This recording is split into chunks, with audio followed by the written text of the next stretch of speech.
Hello students, so welcome back to the chapter P block elements. So in our previous class we started with various elements of group 15. There we studied about their occurrence and some of the atomic properties like atomic size, ionization enthalpy and electronegativity of group 15 elements, and also there we studied some of the physical properties of group 15 elements. So today with the continuation of that, now let us move into the chemical properties of group 15 elements. Under that, so first let me take up with the oxidation state of group 15 elements. I hope you all know what oxidation state is. Okay, so here if you look at the electronic configuration of group 15 elements, outer electronic configuration, so it is Ns2Np3, isn't it? The outer electronic configuration of group 15 elements is Ns2Np3, means there are total 5 electrons in the valence shell of group 15 elements, which means that so these group 15 elements, okay, only 3 electrons are short in order to complete their octet configuration, isn't it? There are total 5 electrons in the valence shell of group 15 elements. Okay, they require, so how many electrons to complete their octet? They require just 3 electrons to complete their octet. Okay, so they acquire this stable octet configuration by picking up, either by picking up 3 electrons or by sharing these 3 electrons through covalent bonds. Okay, what happens if we add 3 electrons to this configuration? So we know that we have 3 electrons. See, this one is Ns2 and 3 electrons in the p orbitals of group 15 elements. If I add 3 more electrons to this configuration, it will attain stable octet configuration, isn't it? Which means that they will attain -3. We are adding 3 electrons. So adding 3 electrons means what? The oxidation state becomes -3. So before that, let me write up the common oxidation states of group 15 elements. The common oxidation states of group 15 elements are 3. So starting from -3, we have 2 more oxidation state. So it is +5 and +3. So these 3 are the common oxidation states of group 15 elements. So out of which I am discussing about now, I am discussing about -3 oxidation state. How this -3 oxidation state is attained by group 15 element, that is by picking up 3 more electrons, right? So -3 oxidation state means what? The element should gain 3 electrons in order to complete its octet. Okay, so now tell me, so out of 5 elements, we know that there are 5 elements in the group 15. Starting from nitrogen, we have phosphorus, arsenic, antimony and bismuth. See, out of these 5 elements, which element can easily attain -3 oxidation state? Or now tell me, so we know that, so down the group metallic character increases, right? Now tell me which element, whether a metal or non-metal, can easily accept electrons. So which one? Non-metal or metal? Yes, it's non-metal, right? So down the group metallic character increases. Okay, that means the tendency to gain electrons decreases down the group, because non-metals, they usually have high tendency to gain electrons because of their small size. As we move down in a particular group, metallic character increases, which means the tendency to lose electron increases.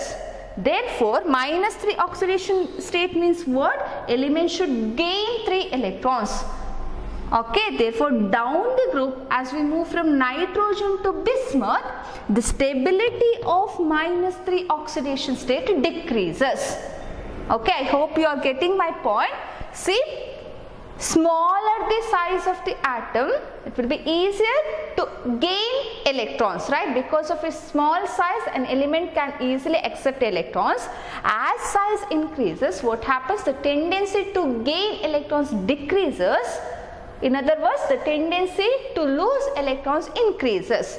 Okay, so therefore nitrogen, being the smallest element of the group, can easily show -3 oxidation state. Okay, so nitrogen, it can easily show -3 oxidation state, but after nitrogen, as we move down in the group, the stability of -3 oxidation state decreases. Okay, the stability decreases due to increase in metallic character. So this is about the first oxidation state. Let's we have now we'll see about the positive oxidation states. So +5 and +3 oxidation states. How these two oxidation states can be attained by group 15 elements? See, we know that the outer electronic configuration is ns2np3.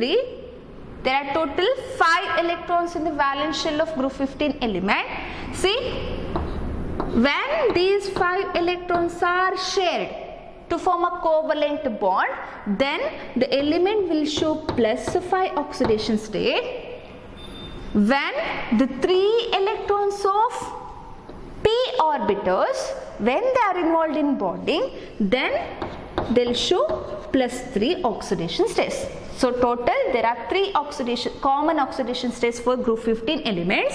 -3 is by gaining 3 electrons, +5 and +3 is by sharing their valence electrons. See, when they share 5 electrons of s and p orbitals, then they'll show +5 oxidation state. Down the group, okay, so down the group, what happens to this +5 oxidation state? So tendency to show +5 oxidation state, it decreases down the group. Okay, the stability of +5 oxidation state is also decreases down the group as we move from nitrogen to bismuth. The reason for this decrease in stability is inert pair effect. So what happens as we move down in a particular group? The inner s electrons, they are not available for bonding. That effect is known as inert pair effect. So these 2 electrons are not involved in any bonding. So it is these 3 electrons which are involved in the bonding, right? So these 2 electrons are not involved in the bonding. Therefore, these 2 electrons are not available. Therefore, the tendency to show +5 oxidation state decreases down the group. So due to inert pair effect. So inert pair effect increases down the group. Therefore, the stability of +5 oxidation state is also decreases down in the group, that is from nitrogen to bismuth. Okay, so this is about +5 oxidation state. Next we have +3 oxidation state. Now tell me, so what happens to the stability of +3 oxidation state as we move from nitrogen to bismuth down in the group? So the stability of +3 oxidation state increases, right? See, so due to this inert pair effect, these two electrons become inert, right? They do not participate in bonding. So therefore, there are only 3 electrons which are involved in bonding, right? Therefore, the stability or the ability to show +3 oxidation state increases down in the group. Okay, so that is from nitrogen to bismuth. Stability of -3 and +5 oxidation states decreases, and stability of +3 oxidation state increases down the group, that is from nitrogen to bismuth. Okay, so this is about what the oxidation states, common oxidation states of group 15 elements. Okay, so we'll see common oxidation state of these elements are -3, +3 and +5. So the tendency to exhibit -3 oxidation state decreases down the group. is down the group due to increase in size and metallic character. So because of this metallic character, the tendency of an atom to gain electron decreases. Therefore, the stability of -3 oxidation state decreases down the group. The stability of +5 oxidation state decreases down the group, and that of +3 oxidation state increases down the group. We discussed it now, that is due to inert pair effect. Okay, and coming to nitrogen, so nitrogen, that is the first member of group 15, so it may show various oxidation states starting from -3 to +5. Okay, so -3 to +5, so -3 is in ammonia. So if we calculate the oxidation state of nitrogen in ammonia, we will get the oxidation state as -3, and in NH2 hydrazine, if we calculate the oxidation state of nitrogen, here we will get it as -2, and in hydroxylamine, that is in NH2OH, the oxidation state of nitrogen is -1, and of course in diatomic in its free state, the oxidation state is 0, and we have N2O where the oxidation state of nitrogen is +1, and we have NO where the oxidation state of nitrogen is +2, and we have N2O3 with oxidation state +3. Okay, and we have NO2 with oxidation state +4, and N2O5 with oxidation state +5. So various oxidation states starting from -3 to +5. So out of these oxidation states, okay, out of these oxidation states, see, all the oxidation states from 1 to +4 tend to disproportionate in acidic solution. I hope you know what disproportionation or disproportionate means.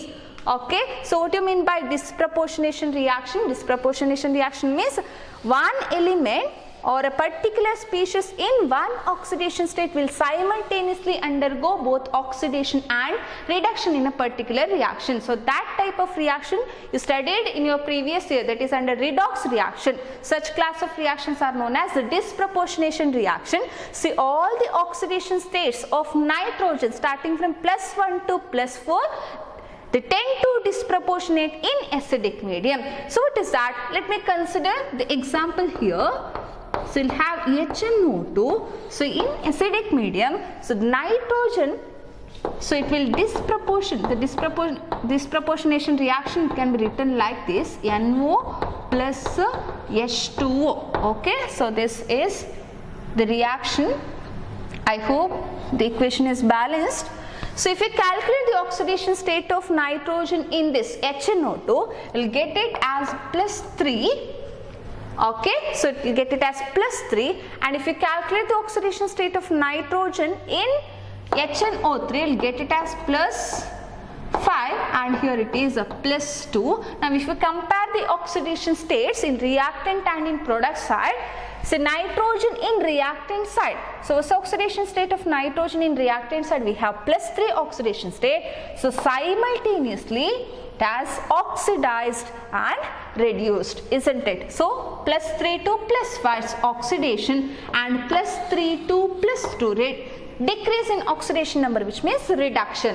So therefore in acidic medium or in acidic solution, all oxidation states of nitrogen starting from +1 to +4, they'll tend to disproportionate. Okay, same in the case of phosphorus also.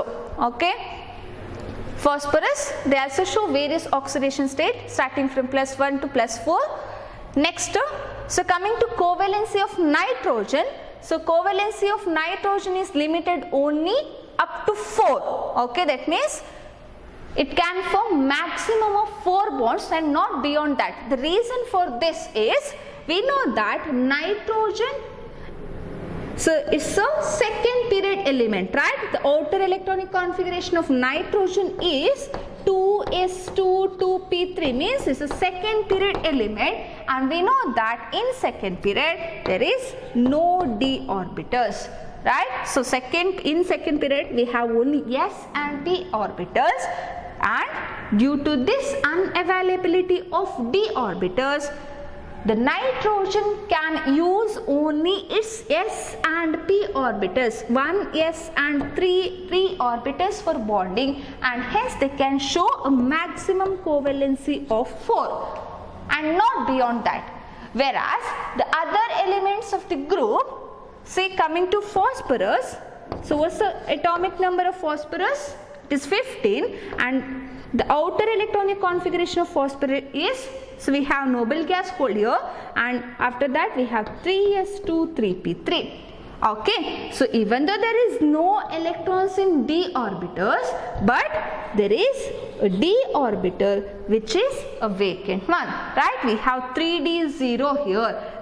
So here the electrons which is present in s orbital may shift to this d orbitals, and hence phosphorus may extend its covalency beyond 4. Not only phosphorus, all other elements, all heavier elements, see, heavier elements of the group have covalency greater than 4. That means they may extend their covalency up to 6. Okay, up to 6 they can form 6 bonds because of the presence of d orbitals in the outermost shell. Okay, so this is about the oxidation states of group 15 elements. Common oxidation states are -3, +3 and +5. So out of which the stability of -3 and +5 oxidation states decreases down the group, and stability of +3 oxidation state increases down the group. The reason for -3, the size, due to increase in size or due to increase in metallic property, the tendency to gain electron decreases, and therefore the stability of -3 oxidation state decreases down the group. And coming to +5 oxidation state, due to inert pair effect, okay, so due to inert pair effect, the stability of +5 oxidation state is also decreases down the group, and stability of +3 oxidation state increases from nitrogen to bismuth. Okay, so next we'll see about the important property, that is anomalous properties of nitrogen. So what is this anomalous property? So what do you mean by anomalous property? So we know that second period elements, okay, all second period elements which are being the first member of their respective group, they'll show some anomalous behavior, or they'll differ in properties when you compare it with other elements of the respective group, right? The reason for this, so what's the reason for the anomalous properties of group, or sorry, second period elements? It is because of their small size, right? So because of their small size, we know that all second period elements are the first member of their respective groups, right? They are all the first members of their respective groups. So and down the group, as we move from top to bottom in a particular group, size increases. Therefore first element, it will get a smallest size in particular group. So because of its small size, the size is related to two more other properties called ionization enthalpy and electronegativity, right? So what happens? So due to its small size, they'll get high ionization enthalpy and high electronegativity, right? So due to the small size of that particular element, means the first member of every group or the elements of second period, due to their small size, they'll get the high ionization enthalpy and high electronegativity. Okay, so and one more thing, in second period we have only s and p orbitals, right? We know that in first shell, or in first period we have only s orbital, in second period we can see s and p orbitals, and in third period onwards we have s, p and d and so on. We have studied this, right? So here in second period, so only s and p orbitals are there in the valence shell of an atom. So there is no d orbitals. That is also one of the reasons for the anomalous properties of second period elements. So 4 reasons. First one, it's due to small size. Because of its small size, they'll have high ionization enthalpy and high electronegativity. And one more reason is absence of d orbitals. Okay, absence of d orbitals. So these are the causes or reasons for the anomalous behavior of a particular element, and these reasons are common for all second period elements. Okay, so here in our group 15, nitrogen, which is being the first member of the family, it differs from the rest of the members in many characteristics. Okay, in many characteristics due to its small size, high electronegativity and ionization enthalpy, and non-availability or absence of d orbitals. Okay, now we'll see some of the important properties of this nitrogen, okay, in which it differs from the rest of the members of its family. Okay, we'll see one by one. First, okay, so let's see first property.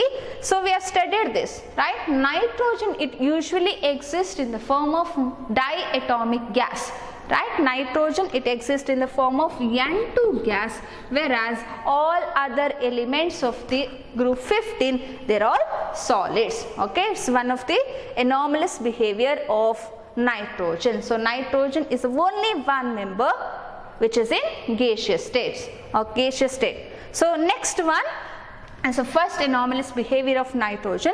So next, second property, what it says, nitrogen, it has unique ability to form p-pi multiple bonds with itself and with other elements having small size and high electronegativity. Okay, and heavier elements of this group, they do not form p-pi bonds as their atomic orbitals are so large and diffuse that they can't have effective overlapping. Okay, so what do you mean by this p-pi multiple bond? So I hope you know what sigma and pi bonds are. So we know that sigma bonds are formed by the axial overlap of atomic orbitals, and pi bonds are formed by lateral or sideways overlap of atomic orbitals. In the case of nitrogen, okay, it has the capacity to form p-pi multiple bond, and hence it exists as a diatomic gas with triple bond between two nitrogen atoms. Okay, because of its special ability to form p-pi multiple bond with itself, means with itself or with other elements. Okay, it may be carbon or oxygen. Okay, the condition is, so these elements, they should have small size and high electronegativity. The reason for this, what's the reason for this? Here if you look at, say I am taking up this nitrogen, so this one is example, so it will form p-pi bond. Okay, so p-pi, due to that there is a triple bond between two nitrogen atoms in nitrogen gas, in N2 gas. See, so let's write its atomic number and electronic configuration. We know that the atomic number of nitrogen is 7 and the electronic configuration is helium gas, hold 2s2 2p3, isn't it? 2s2 2p3. So these two electrons, okay, they'll present as lone pair of electrons on each nitrogen atom, and we have 3 unpaired electrons in p orbitals of the valence shell of nitrogen. So out of these 3 p orbitals, we know that they are px, py and pz. Okay, so out of these 3 p orbitals, 1 p orbitals which is present along the axis, see, out of these 3 bonds, we know that there is one sigma bond and 2 pi bonds, right? Out of these 3 bonds, one bond is sigma bond, which is formed by axial overlap of atomic orbitals, and there are 2 pi bonds which are formed by lateral or sideways overlap of atomic orbital. See here in the outermost shell of nitrogen, we have 3 unpaired electrons, that is in respectively in px, py and pz. Out of these 3 orbitals, the one which is present along the axis will overlap. Along the axis means axial overlap. The axial overlap each other. We have 2 nitrogen atoms like this. Okay, the orbital which is present along the axis. So let me take it as px. Okay, so they'll overlap like this. That means axial overlap of atomic orbitals takes place in order to form a sigma bond between 2 nitrogen atoms. Okay, now we have left with the 2 more orbitals, namely py and pz. So which are perpendicular to this axis, means we have 2 orbitals. Let me take it as py with 1 electron, and on this nitrogen also we have py with 1 electron. So what these p orbitals do, they overlap laterally. Okay, we know that lateral overlap results in the formation of pi bond. So overlap of 1 perpendicularly like p orbitals results in the formation of 1 pi bond, and we have so this orbital will involve in the formation of sigma bond, and 1 axial lateral overlap results in the formation of pi bond, and we have 1 more orbitals, right? 1 more orbital in each nitrogen atom. So let me write it as like this. Okay, so it is pz and pz. So these 2 orbitals, they'll again overlap laterally to form another pi bond between 2 nitrogen atoms. Okay, so this is how 3 triple bonds are formed between 2 nitrogen atoms. See here, only nitrogen can form triple bond, or only nitrogen can form p pi bond. So what do you mean by p pi bond? It is nothing but formation of pi bond by using p orbital. It's very simple, formation of pi bond by using p orbital. So here formation of pi bond with the p orbitals. Only nitrogen can form this type of p pi bond, and they exist as what?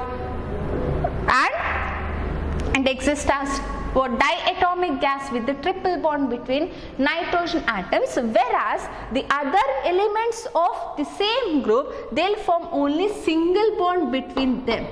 Okay, so phosphorus, arsenic single bond, antimony single bond. But bismuth, there will have metallic bond between bismuth atoms. See, only nitrogen, the stability of this nitrogen bond is greater than the stability of other element, okay, other molecules in the same group. The stability is due to the high ionization enthalpy, or not high ionization enthalpy, due to high bond energy or bond dissociation enthalpy. So this nitrogen triple bond is stable. Okay, it is more stable. Okay, whereas the other elements of the group, they do not form p triple bond p or as triple bond as. This is not possible. Okay, the stability is very less. So this bond is more stable. The reason for this is, due to its small size. See, we know that. So both nitrogen atoms are small atoms, right? So therefore, the effective overlap of this, effective lateral overlap is possible in the case of nitrogen. Okay, so because the distance between this overlap is minimum, isn't it? Because of a small size, these p orbitals can overlap effectively to form pi bond, whereas in other elements because of large size, we know that down the group the size of the element or size of the atom increases, because of which the effective overlap is not possible. This is due to the increased distance between the p orbitals. Okay, we know that down the group size increases. What happens? As size increases, see these two are small nitrogen atoms. Okay, here we have p orbital of one nitrogen and here we have p orbital of another nitrogen. The distance is minimum, therefore they can overlap easily, right? Therefore lateral overlap is very easy in the case of nitrogen. As we move down in the group, the size of two atoms increases, therefore the distance between two p orbitals also increases. In such cases, the effective lateral overlap is not possible, and hence the stability of triple bond, or we can say the other elements or heavier elements of group 15, they do not form p pi multiple bond.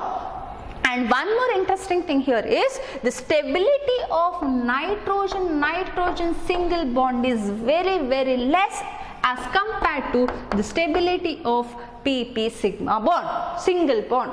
Okay, so nitrogen triple bond is stronger than all other bonds in same group, but nitrogen single bond is weaker than phosphorus single bond. Okay, again the reason is its size. Okay, in the case of triple bond, the stability is due to effective overlap. Okay, so effective overlap of p orbitals due to small interatomic distance. Here also due to small size, we know that in nitrogen or in all the elements of group 15 we have one lone pair, right? So lone pair is present on each and every element. So what happens if there is a single bond between two nitrogen atom? These lone pair of electrons which are present on nitrogen, they start to repel each other. Okay, they start to repel each other, and hence the stability of this single bond decreases. Okay, in the case of nitrogen, the distance is minimum, right, between two lone pairs. So here in the case of pi bond, I am talking about p orbitals, not lone pair. So here we have to take in account of lone pair of electrons. Because of decreased distance, there is a maximum repulsion between the lone pairs of two nitrogen atoms, and hence the stability of nitrogen single bond is less compared to the stability of phosphorus or the other elements because of the size. See, in phosphorus we have large atomic size, therefore the distance between lone pair decreases and there will be minimum repulsion. Minimum repulsion means more stability for the bond. Okay, so this is about what anomalous property. First property is about its physical state, that is nitrogen is a gas while all other members of group 15 they are all solids. And one more, so this is one point, and the second point under this is nitrogen has unique ability to form p pi multiple bond, whereas other element they do not form p pi bonds. Next is say nitrogen. So the same thing here, nitrogen exists as a diatomic molecule with a triple bond between two atoms, and its bond enthalpy or bond dissociation enthalpy is very high. Okay, so it's very high due to effective overlapping of p orbitals, while phosphorus, arsenic and antimony, they'll form single bonds. Okay, the triple bond is not possible in the case of phosphorus arsenic. So they'll form, instead of triple bond, they'll form single bond, and that single bond is stable than nitrogen single bond. So while phosphorus arsenic, they'll form single bonds, and bismuth, being a metal, it will form metallic bond in its elemental state. Okay, and see, we have this point here, single nitrogen bond is weaker than single phosphorus bond. It's capital phosphorus bond, because of its high interelectronic repulsion. So interelectronic repulsion means the repulsion between two lone pairs because of small size. The distance between lone pair is minimum, and hence it has high repulsion, stability decreases. Because of its high inter-electronic repulsion of the non-bonding electrons, they are nothing but lone pair of electrons owing this to the small bond length. As a result, the catenation tendency is weaker in the case of nitrogen. Catenation means the ability to form what bond with its own atom to form a longer chain. You know what catenation is. So that is weak in the case of nitrogen. So nitrogen, so this point we have discussed already, that is nitrogen shows a covalency of 4, means it can form maximum of 4 bonds. The reason is due to the absence of d orbital. So while all other elements can extend their covalency up to 6 due to the availability of d orbitals. Okay, and see, nitrogen is chemically inert. The reason is because of its high dissociation enthalpy to cleave nitrogen-nitrogen triple bond. Okay, so nitrogen-nitrogen, the cleavage, it is difficult due to its high dissociation enthalpy. The bond is strong there, so therefore it is chemically inert under normal condition. You need to supply little more energy to break that bonds. The other members are reactive as they have only single bonds to be cleaved in their molecules, right? They will form stable single bonds, whereas single bonds like phosphorus, arsenic, single bond, whereas nitrogen, it exists as a diatomic molecule with the triple bond, okay, not single bond.